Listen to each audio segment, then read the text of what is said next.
देश और दुनिया की सबसे पहले खबर पाने के लिए हमारे चैनल परफेक्ट मिशन लाइव को सब्सक्राइब करें, बेल आइकन जरूर दबाएं। नमस्कार, आप देख रहे हैं परफेक्ट मिशन लाइव और मैं हूं आपके साथ कीर्ति सिंह। आइए रुक करते हैं खबरों की ओर।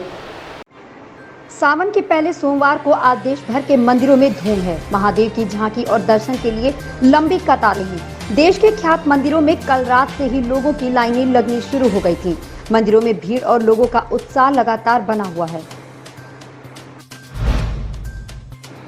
यूपी विधानसभा चुनाव से पहले एक ओर जहां सरकार सरकारी नौकरियां देने पर फोकस कर रही है, वहीं दूसरी ओर विभिन्न सरकारी महकमों में 1 लाख से अधिक पदों पर मानदेय पर नौकरी देकर अर्धकुशल श्रमिक स्तर के लोगों की भी रोजगार से जोड़ने की तैयारी है। एम्बुलेंस कर्मियों ने रविवार रात 12 बजे 108 और 102 एम्बुलेंस सेवा ठप कर दिया। इससे प्रदेश भर में करीब 2500 से अधिक एम्बुलेंस खड़ी हो गयी। एम्बुलेंस की ALS सेवा नई कंपनी चिकित्सा को सौंपी गई है। ये कंपनी नए सिरे से भर्ती कर रही है। पहले से कार्यरत कर्मचारी इसका विरोध कर रहे हैं।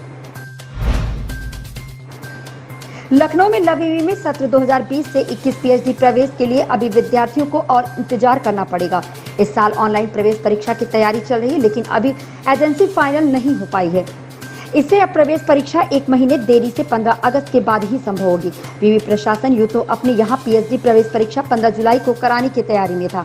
यही वजह रही कि जहां अभी UG, PG व प्रोफेशनल कोर्सों के आवेदन लिए जा रहे हैं, वहीं PhD के आवेदन समाप्त हो चुके हैं। विश्वविद्यालय इस साल पहली बार पार्ट टाइम PhD में भी प्रवेश लेने जा रहा है।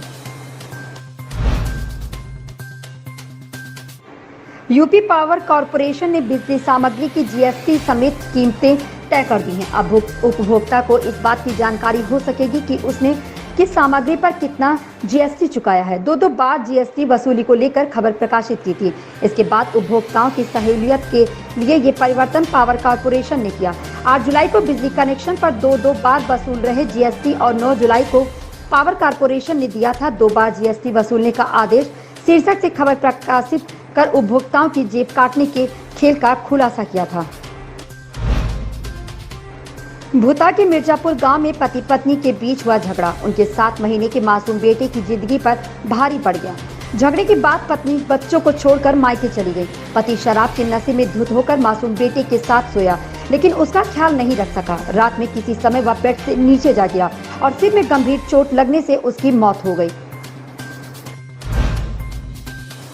श्री काशी विश्वनाथ धाम की भव्यता देश भर में अद्भुत होगी।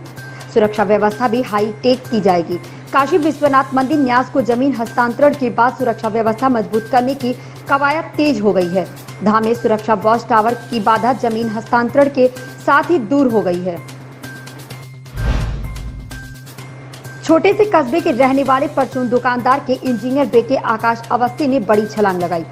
अमेरिका की ह्यूस्टन यूनिवर्सिटी की 1.5 करोड़ की स्कॉलरशिप पाकर आकाश ने जिले का नाम रोशन किया है।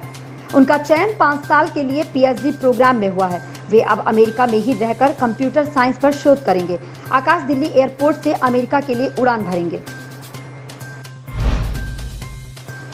भारत में कोरोना का प्रकोप खत्म होने का नाम ही नहीं ले रहा है। आए दिन बड़ी संख्या में लोग इस घातक बीमारी की चपेट में आ रहे हैं। केंद्रीय स्वास्थ्य मंत्रालय के आंकड़े के अनुसार भारत में पिछले 24 घंटे के अंदर कोविड-19 के 39,361 नए मामले दर्ज किए गए हैं। वहीं इस बीमारी के कारण देश भर में 416 लोगों की जान चली गई। इससे देश में कोरोना से मरने वालों की संख्या 4,20,967 हो गई। देश के प्रधानमंत्री नरेंद्र मोदी ने सोमवार 26 जुलाई को कारगिल विजय दिवस की 22वीं सालगिरह के अवसर पर युद्ध में शहीद हुए जवानों को श्रद्धांजलि अर्पित की। बता दें, भारत ने 1999 में पाकिस्तान के साथ कारगिल युद्ध किया था, जिसमें भारतीय जवानों ने जीत हासिल की थी। कारगिल विजय दिवस पर प्रधानमंत्री ने कहा कि हमारे जवानों ने अपने प्राणों की आहुति दी। उनकी बहादुरी हर एक दिन भारतीयों को प्रेरित करती है।